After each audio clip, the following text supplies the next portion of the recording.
గుంటూరు జిల్లా తాడేపల్లిలో మంత్రి సత్యనారాయణరాజు ఆశ్రమం వద్ద కరకట్ట లీక్ అయింది. దీంతో ఆశ్రమంలోకి వరద నీరు వచ్చింది. గదుల్లో నుంచి తాళ్ల సాయంతో జనాలను కిందకు దింపారు.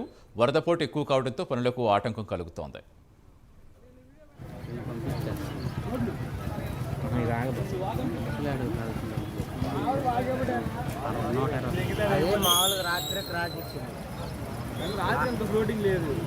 రాత్రి అంటే అంత మట్టి పోసారు కదా, అదేం చేసింది